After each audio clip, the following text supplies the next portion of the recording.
All right, now that we have a little bit of a background in terms of how we've gone about our planning processes, some of the different entities we've consulted, and kind of a general idea of what our plan is going to look like, we want to kind of get into some of the more specifics, particularly with screening and determining when a student or staff member should or should not come to school. So as we get into this a little bit more, just kind of have a brief um, little background about what we know about COVID-19, and then we get into some of the symptoms. As far as what we know, I mean, obviously there's conflicting thoughts and opinions and research all over the place. We're going to operate under the assumption that anybody is capable of contracting the disease or the virus, and anyone is capable of passing it on to someone else. I think, as you've seen across our state in recent weeks, it does not appear that children are any less likely to um, contract the virus and get sick, and potentially not any less likely to be able to pass it on to somebody else. So that's how we're going to move forward as far as the specifics in the rest of this document. This page just kind of gives you a general idea of some of the symptoms you should be looking for as a parent, and some of the symptoms that we'll be looking for when we're doing some screening at school, and this comes straight from the CDC. There is a checklist a little bit further on down here on this document for parents, so that you can do some screening at home before you would be sending your kid to school. And, in all honesty, that's going to play a really big part in how all this is going to work. Obviously, we're going to be screening prior to having kids enter the building in the morning, and then potentially at other times throughout the school day. But any help that parents can give us in that process is going to be very important in helping to ensure that we're able to keep our school building up and running for as long as possible this year. So again, this image comes from the Department of Health, and kind of, again, just another reminder of some of the symptoms that we should be on the lookout for. Here's the screening sheet I mentioned a little bit earlier, and basically what we're looking at here is just if we answer yes to any of these questions on this particular sheet, you should keep your child home from school. Best case scenario would be for you to contact your healthcare provider and for them to give you more direction on where to go next. There is a contact number for the Department of Health, specifically for any COVID-related questions. So you feel free to give that number a call, should you so choose. As far as school exclusion, someone gets sick, what you'll notice is a lot of the symptoms consistent with COVID-19 are also consistent with other illnesses.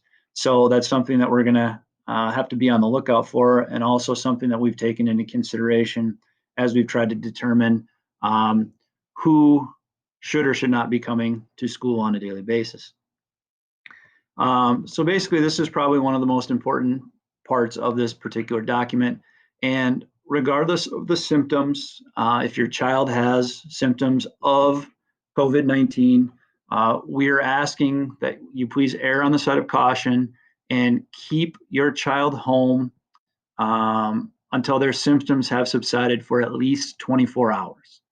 Now, obviously, like I said before, best case scenario would be you consult a medical professional if your child is exhibiting symptoms, and they can help walk you through the next steps that they would have for you. But, in any case, even if you're choosing not to seek medical advice, please keep your child home until symptoms have subsided for at least 24 hours. As we get down here a little bit further, again, we kind of try to roll things out and clarify as best we can what we're talking about. But again, regardless of the scenario, if your child has symptoms, keep them home, again, for at least 24 hours after their symptoms subside.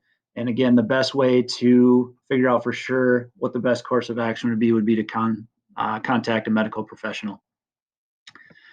This image down here comes directly from the Department of Health, and kind of just talking about what they're looking for as as far as whether they're going to consider something to be related to COVID or not, or if we have some of these symptoms up here and it could potentially be attached to a different illness. Again, and I know I sound like a broken record here. If your child is exhibiting symptoms, at the very least, keep them home and keep them there until those symptoms have gone away for at least 24 hours. So as far as returning to school, again, I've kind of outlined that process for everyone, particularly in the event that someone is not going to go be tested or not going to seek medical advice or consult with a medical professional. As far as when we start having positive tests, the timelines for a lot of that is dictated specifically by the Department of Health. So there's not a lot that's coming from us as far as our opinion on that. That's coming directly from the Department of Health. As far as the protocol for positive cases, the Department of Health is supposed to be working with us and notifying me in particular if we have positive cases that pop up in our district.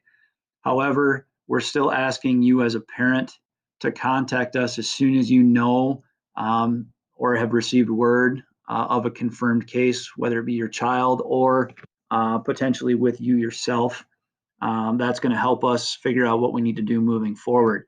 Again, the Department of Health is going to work with us, but there is the potential with the number of cases that could pop up throughout the state that there may be a delay from the Department of Ed as far as them notifying us. So you contacting us is going to be extremely helpful as we try to figure out what we do moving forward. Masks has been a big question throughout the country and across the state. We're going to determine the use of masks based on the tier we're in and also the conditions present in the building, in the community and surrounding areas. Just keep in mind that staff are going to reserve the right to require students to wear face coverings regardless of the situation, scenario, or tier that we might be in. And that's a matter of safety for the staff member, particularly in situations where social distancing is not possible, or maybe we have teachers working one-on-one with students in close proximity. There's a little information about hand washing and how we're going to use hand sanitizer throughout the building. I won't get into that a whole lot. This just kind of lays out how we're going to deliver instruction depending on what tier we're in. Again, I'm not going to get into that a whole lot. That's pretty self-explanatory and is outlined fairly well in that portion of the document. Just keep in mind that in the event that you have to keep your child home because they have symptoms, we do have strategies and procedures in place that will allow them to continue to keep up with the rest of their class, even if it is in a remote setting. And some different things here about special education, IEPs, 504 plans, and in the event that we end up in a situation where we have to use remote learning, participation is mandatory.